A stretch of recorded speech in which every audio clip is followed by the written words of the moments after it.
Hello, it's the Coaster Craze, and today I'll be reviewing the first and only Morgan Hypercoaster I've ridden, Steel Force, at Dorney Park. So I'm going to get right into this review, starting with the statistics category, and it is really impressive. So the height is pretty solid, 200 feet, 205 foot drop, drops a little bit into like a ravine. The speed's pretty decent at 75 miles per hour. Those are all like standard, kind of on the low end of hypercoasters. But the thing that's really impressive is the 5,600 foot length, which if you look at this picture, it spreads across the park so much, out and back coaster. It is insanely long, currently the longest coaster I've ridden. So I think that's super awesome. For this category, I'm giving it a 4.5 out of 5. Really, really impressive stats. There's not really any theming. It's kind of themed to itself, Steel Force. It has forces, it's a steel roller coaster. And the scenery, though, is pretty decent. I mean, it passes through two tunnels, which are very cool. And, like, the big helix is through, like, a forest. And I know it's not theming, but the entrance has beautiful, like, all these flowers and stuff. The park is really well landscaped, even though it doesn't have much theming. So for this category, I'll give it a 1.5 out of 5. No theming, and a decent scenery, but not great. So the restraints are just pretty much a simple lap bar, which I'm fine with. You were able to get airtime with it, so that's great. But the actual seats have this weird extra surrounding that kind of is uncomfortable in your butt a little bit. You can't see it in the picture, of course, but that wasn't the best. And then smoothness wise, it is a very smooth coaster, though at the end, those airtime hills, they can feel a little jerky. Like the actual track feels smooth, but since it's such a long trains, it can be a little jerky feeling, but not uncomfortable by any means. So this category is still solid, 4 out of 5. Briefly touching on the reliability and capacity, it seems very good. These trains are insanely long, and they were running 2 trains, which is really nice, and it wasn't even crowded when I went. And I don't know any reputation about Morgan coasters breaking down, so I'm just going to give this category a perfect 5 out of 5.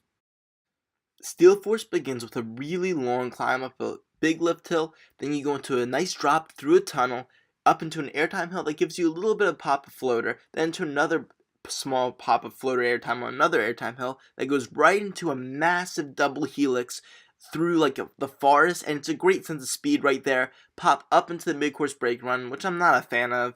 Then you drop into the series of bunny hills that finish out the ride, and these give a ton of ejector airtime, especially in the back row. Though it's a little jerky, it's still a lot of airtime. And there's a whole bunch, and there's 3 or 4. There's another tunnel during these. Then it goes into a little turn over the midway as it approaches back into the station. Overall, super long ride. It's a very basic hypercoaster layout, but it has enough variety of elements, like with the floater hills, the great drop, the tunnels, the ejector hills, and the massive helix, that it's a really solid layout. So I'm giving it a really good 4.5 out of 5. It could be more creative, but with the space they had, they did an excellent job. Intensity-wise, it is a pretty massive roller coaster. Like that first drop, it's not very steep, but it's super big, and you go super fast, and it has a pretty intense head chopper with that tunnel.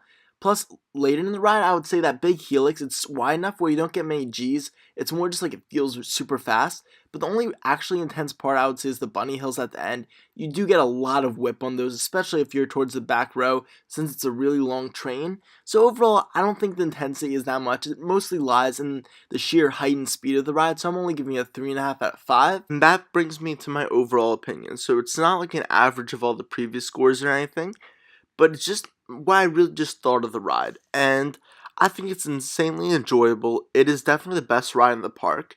You get excellent ejector airtime, though I was hoping you'd get more floater air on the first 2 hills than you actually got. It does lack a bit of intensity, and I was hoping that first drop especially would be more intense because it doesn't really feel very steep at all, but the tunnels were a nice effect, and those big wide helixes actually feel very fast. Plus, it's a pretty smooth ride. The seats could be better, but overall, very enjoyable. It's a solid hypercoaster, not the best, so I'm giving it a really good 8.5 out of 10. This is one of my favorite roller coasters ever, actually. That may not seem like an amazing score, but I'm a pretty harsh critic usually, and I rarely give over a 9, so this is an excellent coaster that I highly recommend. Dorney Park's a great park, and this is definitely the best they have. So thank you for watching this coaster review. Make sure to post your thoughts on Steel Force and any other coaster reviews you want me to do in the comment section below. Like and subscribe for more awesome coaster videos. Thank you for watching. Coaster Craze signing off.